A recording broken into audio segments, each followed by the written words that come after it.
Cortège de tracteurs en pleine ville dans la brume matinale du Calaisis. Les agriculteurs du secteur amènent avec eux une grue-pelle pour curer par leurs propres moyens le canal exutoire des fortifications. C'est pas une rivière, ça ne s'autocure pas. Donc on est obligé mécaniquement de curer pour que l'eau s'en aille au plus vite pour assécher les terres et aussi toute l'urbanisation galopante qui est en train de se faire en amont.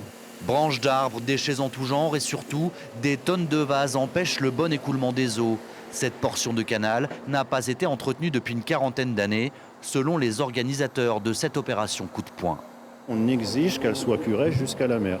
Il reste encore 5 km pour aller jusqu'à la mer. Quand est-ce qu'ils vont curer ? 20 cm ou 50 cm pour des agriculteurs sur un niveau d'eau, c'est très important parce que ça permet justement aux drains de faire leurs travaux et donc de jouer pour dire de faire baisser l'humidité dans le sol. Des champs gorgés d'eau tout l'hiver, voilà le résultat de ce manque d'entretien des wateringues. C'est une vraie catastrophe. En fin de compte, les cultures d'hiver sont toujours sous l'eau.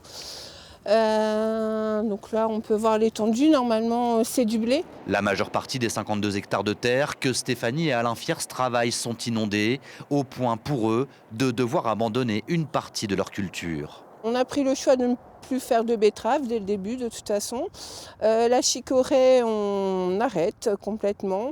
On a voulu essayer d'innover avec des oignons, des échalotes, mais ça n'a pas fonctionné. On essaye de produire quelque chose, de valoriser quelque chose.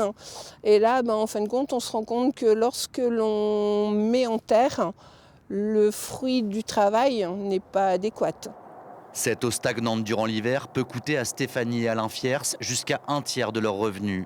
Pour remplacer le blé, qui n'est plus exploitable sur certaines de leurs parcelles, ils vont tenter de semer de l'orge, un produit qui pour eux sera beaucoup moins rentable s'ils arrivent à le cultiver, en attendant que les canaux alentours permettent le désengorgement des terres.